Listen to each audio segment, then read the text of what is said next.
Capstone holidays இவங்களுடைய big சேலில் இப்போ ஸ்பெஷல் ஆஃபராக பொங்கல் ஹாலிடேஸுக்கு சென்னையிலிருந்தும் திருச்சியிலிருந்தும் ஃபுல்லி லோடட் குரூப் டூர் ஒன்று இவங்க ஆர்கனைஸ் பண்ணுறாங்க. சிங்கப்பூர், மலாக்கா, கோலாலம்பூர், லங்காவி அப்படின்னு எல்லா இடத்தையும் கவர் பண்ண 8 நாள் கொண்ட ஒரு டூர் பேக்கேஜான இதுக்கு பெர் பர்சன் 99,999 இவங்க சார்ஜ் பண்ணுறாங்க.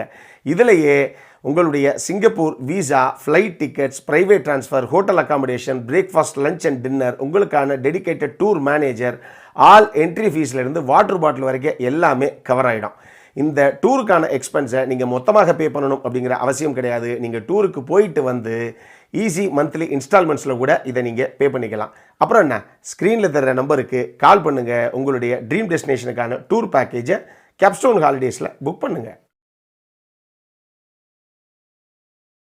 Hello viewers, welcome to filmi craft. நான் உங்கள் அருண். இந்த எபிசோடில் முஃபாசா த லைன் கிங் படம் எப்படி இருக்குது அப்படின்னா இங்கே நம்ம பார்க்க போகிறோம். முதல்ல இந்த விமர்சனம் பார்த்து முடிச்ச உடனே பிடிச்சிருந்ததுன்னா லைக் பண்ணுங்கள், ஷேர் பண்ணுங்கள், உங்களுடைய கருத்துக்களை கமெண்ட் செக்ஷனில் விடுங்க. மறக்காமல் நம்ம சேனலுக்கு கடைசியாக சப்ஸ்கிரைபும் பண்ணுங்கள். இப்போ இந்த படத்துடைய கதை என்ன அப்படிங்கிறத லைட்டாக இங்கே நம்ம பார்த்துடலாம். ஆக்சுவலி 1994 த லைன் கிங் அப்படின்னு சொல்லி ஒரு மாஸ்டர் பீஸ் படம் ஒன்று வந்தது. இன்றைக்கி டேட்டுக்கும் யாரும் அந்த அனிமேஷன் படத்தை மறந்துருக்கவே மாட்டோம். அதுலேயும் குறிப்பாக முஃபாசா அப்படின்னு சொல்லி ஒரு சிங்கர் ராஜா, அவர் ஒரு தருணத்தில் இறந்து போக அந்த அப்பாவுடைய காலுக்கு நடுவில் படுத்துக்கிட்டு அந்த மகனான சிம்பா அப்படிங்கிற அந்த குட்டி சிங்கம் அழக்கூடிய அந்த காட்சி இன்றைக்கி வரைக்கும் நம்ம மனசில் நிழலாடிக்கிட்டே தான் இருக்குது. அந்த அளவுக்கு எப்பயும் ஞாபகம் வச்சுக்கிற ஒரு படம் அது. அந்த படத்தில் அந்த சிம்பாவுடைய அப்பாவாக வந்து அந்த முஃபாசா இருக்குல்ல, அந்த சிங்கர் ராஜா, உண்மையாக அது எவ்வளோ பெரிய பிஸ்தாவான ஒரு சிங்கம், அது எப்படி ராஜாவாக ஆகுச்சு அப்படிங்கிற அந்த கதை தான் முஃபாசா த லைன் கிங். இந்த படத்தை பொறுத்தளவுக்கு முதல்ல அந்த விமர்சனத்தை மொத்தமாக கேட்டுட்டு அதுக்கப்புறம் எந்த கால் வேணாலும் நீங்கள் எடுங்க. இந்த படத்தை பொறுத்தளவுக்கு இந்த படத்துடைய இயக்குனரான பேரி ஜென்கின்ஸ் அவருக்கு முதல்ல பாராட்டுக்கள். அதுவும் முக்கியமாக இந்த அளவுக்கு டெக்னிக்கலி சவுண்டாக ஒரு படத்தை அவர் புல் ஆஃப் பண்ணதுக்கே. இந்த படத்துக்குள்ள அன்பு, நேசம், பாசம், நட்பு, காதல், துரோகம் அப்படின்னு எல்லா விதமான எலமெண்ட்ஸும் இந்த கதைக்குள்ளே இருக்குது. எல்லாத்தையும் கலந்து கட்டி தான் ஒரு படமாக அடிச்சிருக்காப்புல. அதுலேயும் நான் ஏற்கனவே சொன்ன மாதிரி டெக்னிக்கலி செம்ம சவுண்டான ஒரு படமாக புல் ஆஃப் பண்ணியிருக்காப்புல.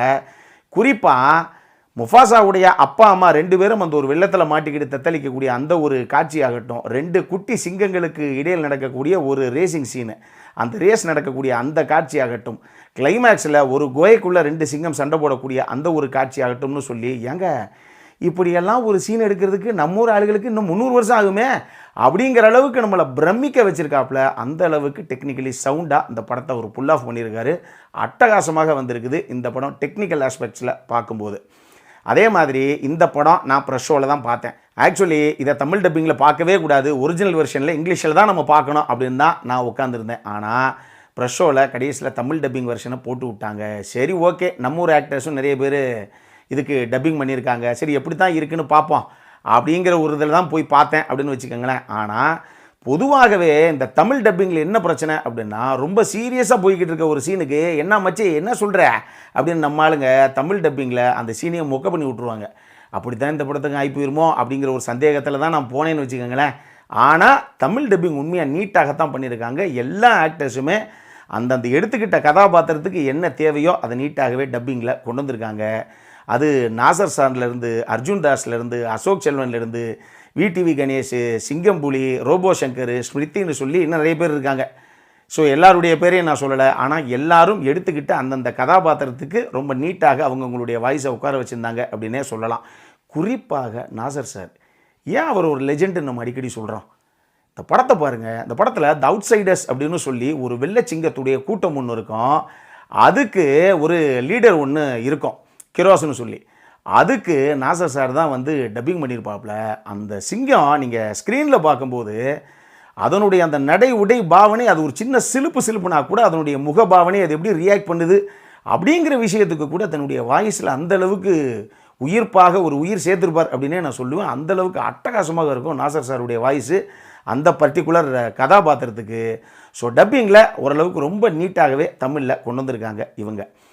இதையும் தாண்டி ஒரு சில காட்சி அமைப்புகளில் உண்மையாக முஃபாசா த லைன் கிங்கிற இந்த படத்துக்கும் அந்த ஒரிஜினல் வெர்ஷன் இந்த லைன் கிங் படம் இருக்குது இல்லையா, இது ரெண்டுக்கும் முடிச்சு போட்ட விதங்கள் இருக்குது பாருங்கள், ரொம்ப சூப்பராக இருந்தது இந்த படத்தில். குறிப்பாக அந்த ஒரிஜினல் வெர்ஷனில் ப்ரைட் ராக் அப்படின்னு சொல்லி ஒரு மலை முகடு மாதிரி ஒரு இடம் ஒன்று இருக்கும். அந்த இடத்துல தான் அந்த ரஃபிக்கிங்கிற குரங்கு சிம்பாவை, அந்த குட்டி சிங்கத்தை தூக்கி கொண்டு வந்து எல்லாரும் முன்னாடியே காமிச்சு, இதுதான் நம்மளுடைய வருங்கால இளவரசன் அப்படின்னு சொல்லி அப்படி தூக்கி காமிக்கும். அந்த சீன் நம்ம யார் இன்னும் மறந்துருக்க மாட்டோம், அவ்வளோ ஃபேமஸான ஒரு சீன் அது. அந்த ப்ரைட் ராக்குங்கிற அந்த மலை முகடு இருக்குது பார்த்தீங்களா, எப்படி ஃபார்ம் ஆச்சுங்கிறது அந்த ஃபார்மேஷனுக்கான ஒரு சீன் ஒன்று முஃபாசா த லைன் கிங்னு இந்த படத்துக்குள்ளே வச்சுருப்பாங்க. அதை நான் எதிர்பார்க்கவே இல்லை. அது செம்மையான டீட்டெயிலிங் அப்படின்னு தான் நான் சொல்லுவேன். அதே மாதிரியே டாக்கா அப்படிங்கிற ஒரு சிங்கம் தான் கடைசியாக ஸ்காராக பேரை மாற்றும். அது எப்படி, ஏன்னா ஸ்காருங்கிறது தான் அந்த லைன் கிங்கில் பார்த்தோம் இல்லையா, அப்போ அந்த டாக்காங்கிறது எப்படி ஸ்காராக மாறிச்சு அப்படிங்கிறதுக்கு ஒரு சீன் ஒன்று வச்சுருப்பாங்க. அந்தளவுக்கு ஒரு சில விஷயங்கள் அட்டகாசமாக டீட்டெயிலிங் பண்ணி இந்த முஃபாசா த லைன் கிங்க்கும் அந்த ஒரிஜினல் மாஸ்டர் பீஸ் இருக்கே த லைன் கிங் அதுக்கும் கிளியராக முடிச்சு போட்டிருந்தாங்க ஒரு சில விஷயங்களை.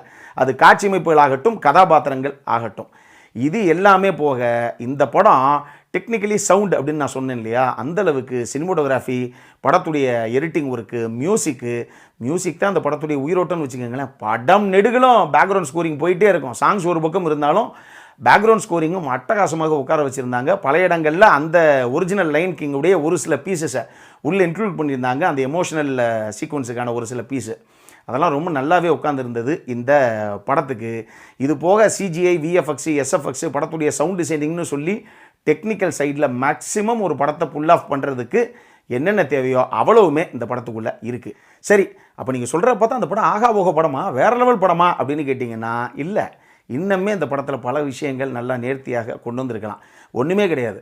அந்த ஒரிஜினல் வெர்ஷன் இருக்குல்ல த லைன் கிங், அது 1994 வெளியான படத்தை எடுத்துக்கிட்டாலும் சரி, அதனுடைய ரீமேக்காக 2019 ஒன்று பண்ணாங்க, அதை எடுத்துக்கிட்டாலும் சரி, அந்த படத்தில் ஒரு பெரிய எமோஷனல் கனெக்ட் வியூவர்ஸான நமக்கு படம் பார்க்கும்போது இருக்கும். அதனால தான் நீங்கள் 2019 படத்தை கூட விடுங்க, 94 வந்த அந்த அனிமேஷன் படத்தையும் எடுத்துக்கோங்க. அந்த அளவுக்கு அந்த அப்பா சிங்கம் இறந்தப்போ அந்த சின்ன சிங்கம் சிம்பா போய் அந்த காலுக்குள்ளே படுத்துக்கிட்டு அழுகக்கூடிய அந்த காட்சியில் நம்ம பல பேர் கண்கலங்கி இருப்போம் தியேட்டர்லேயே. அந்த அளவுக்கு அந்த எமோஷனல் கனெக்ட் அந்த படத்தில் இருக்கும். இந்த படத்தில் எமோஷனலாக இந்த படம் நமக்கு பெருசாக கனெக்ட் ஆகவே கிடையாது. எந்த இடத்துலையும் காட்சிகளாக ஓடுது, என்னென்ன நடக்கணுமோ அது எல்லாம் இருக்குது, டீட்டெயிலிங்லாம் பல இடங்களில் பண்ணியிருக்காங்க. இருந்தும் நமக்கு அந்த எமோஷனல் கனெக்ட் அப்படிங்கிறது பெருசாக ஒர்க் அவுட் ஆகவே கிடையாது. இந்த மாதிரி படங்களுக்கெல்லாம் அதுதான் ஒரு சோலாகவே த்ரூ அவுட் த ஃபிலிம் நம்மளை கேரி பண்ணிட்டு போகும். அது இந்த படத்தில் பெருசாக மிஸ்ஸிங். அதுக்கு இன்னொரு காரணம் என்ன அப்படின்னா, பல கதாபாத்திரங்கள் மேம்போக்காகத்தான் சித்தரிக்கப்பட்டிருக்கு. உதாரணத்துக்கு நம்ம முஃபாசா கதாபாத்திரமாகட்டும், அதனுடைய பிற்கால மனைவி அப்படின்னு கூட வச்சுக்கலாம், இப்போ இருக்கக்கூடிய ஒரு லவ்வர் அப்படின்னு கூட வச்சுக்கலாம், அந்த சரபி அப்படிங்கிற இன்னொரு சிங்கம், அந்த கதாபாத்திரத்துக்கும் இடையிலான அந்த காதல் அப்படிங்கிறது எங்கேயுமே ஆழமாகவோ அழுத்தமாகவோ சித்தரிக்கப்படவே கிடையாது. அதே மாதிரியே முஃபாசா மேலே மிகப்பெரிய காண்டில் இருக்கக்கூடிய டாக்கா இருக்கு இல்லையா, அது எப்படி ஒரு செகண்ட் திடீர்னு மனசு மாதிரி திருந்துச்சு கிளைமேக்ஸில் அப்படிங்கிறதுக்கான அந்த காரணமும் பெருசாக அழுத்தமாக சொல்லப்படலை. 2 சிங்கம் சின்ன வயசில் விளையாண்டுச்சில்ல அப்படிங்கிற ஒரே ஒரு சீனை மட்டும் டப்புன்னு உள்ளே அப்படி வச்சுட்டு போயிட்டாங்களே தவிர, அதுக்கும் அழுத்தமான காரணங்கள் அப்படிங்கிறது பெருசாக சொல்லப்படவே இல்லை. இந்த மாதிரி ஒரு சில விஷயங்கள் ரொம்ப மேம்போக்காக தான் எழுதப்பட்டிருக்குங்க. அதனால தான் ஒரு விலைக்கு எமோஷனல் கனெக்ட் நமக்கு இல்லாமல் போயிடுச்சோ அப்படிங்கிற ஒரு ஃபீலும் நமக்கு வரத்தான் செய்யுது. இது எல்லாமே தாண்டி ஏங்க அந்த மிலேலே அப்படிங்கிற ஒரு இடத்துக்குள்ளே முஃபாசா அப்படிங்கிற ஒரு சிங்கம் போனதுக்கப்புறம் இப்போ தான் வந்த ஒரு சிங்கத்துக்காக அங்கே இருக்கக்கூடிய அனிமல்ஸ் எல்லாமே ஒன்று சேர்ந்து சப்போர்ட்டாக பெருசாக பண்ணுது அப்படிங்கிற விஷயமும் கதை களத்துக்கு திரைக்கதையை நகர்த்துறதுக்கு அது ஓகே, அந்த சீனை அடுத்த கட்டத்துக்கு எடுத்துகிட்டு போகிறதுக்கு அந்த காட்சி அப்படிங்கிறது ஓகே, தவிர அது அந்தளவுக்கு பெருசாக நம்பகத்தன்மையோடு இல்லை. ஏங்க முந்தா நேற்று வந்த ஒருத்தரை நம்பி நீங்கள் உடனே ஊரில் இருக்க எல்லாம் ஒன்று சேர்ந்து அவனை சப்போர்ட் பண்ணிடுவீங்களா என்ன அப்படிங்கிற ஒரு கேள்வி நம்மளுடைய மைண்டில் லைட்டாக அங்கங்கே வந்துட்டு போகத்தான் செய்யுது. மொத்தமாக இந்த படம் எப்படி இருக்குது அப்படின்னு கேட்டிங்கன்னா, இந்த ஒரிஜினல் வெர்ஷன் த லைன் கிங்கை நினச்சிட்டு அந்த அளவுக்கு அட்டகாசமாக நம்மளை கண்கலங்க வைக்கக்கூடிய ஒரு பெரிய எமோஷனல் கனெக்டை கொடுக்கக்கூடிய செம்மையான ஒரு படம் அப்படிங்கிற எதிர்பார்ப்புலாம் இந்த படத்தை போய் பார்த்தீங்க அப்படின்னா அவ்வளோ பெரிய சீன்லாம் இந்த படத்துக்கு இல்லை. ஆனால் நான் சொன்ன மாதிரி செம்ம சவுண்டாக டெக்னிக்கலி வேறு லெவலில் மேக்கிங்லேயும் சரி எல்லா விஷயங்கள்லையும் சரி தட்டி தூக்கியிருக்காங்க. ஸோ அந்த படத்துடைய டெக்னிக்கல் ஆஸ்பெக்ட்ஸுக்காக பார்க்கணும் அப்படின்னா ஒரு தடவை பார்க்கணும் அப்படின்னா நீங்கள் பார்க்கலாம். அடல்காரண்டை பொறுத்தளவுக்கு இந்த படத்தில் எதுவுமே கிடையாது. இது 6லேருந்து 60 வரைக்கும் எல்லாரும் பார்க்கக்கூடிய படம் தான். நான் சொன்ன மாதிரி தமிழ் டப்பிங்கில் நான் பார்த்தேன். தமிழ் டப்பிங் ஓரளவுக்கு நல்லா நீட்டாகத்தான் பண்ணியிருந்தாங்க. இங்கிலீஷ் வெர்ஷன் பார்த்தா தான் தெரியும் அது எப்படி இருக்குன்னு. உண்மையை சொல்லணும்னா இந்த படம்லாம் ஒரிஜினலாக இங்கிலீஷ் வெர்ஷனில் பார்த்தா மட்டும்தான் உங்களால் எந்த அளவுக்கு இன்னும் சோல்ஃபுல்லாக இருக்கும் அப்படிங்கிறத அனுபவிக்க முடியும். ஒருவேளைக்கு இங்கிலீஷில் இன்னுமே கூட இந்த படம் பெட்டராக இருக்கிறதுக்கான வாய்ப்புகள் இருக்குது. அப்புறம் என்ன, உங்களுடைய கால் தான். இதே மாதிரி இன்னொரு வீடியோவோட அடுத்த முறை உங்களை சந்திக்கிற வரைக்கும் இட்ஸ் அருண் சைனிங் ஆஃப்.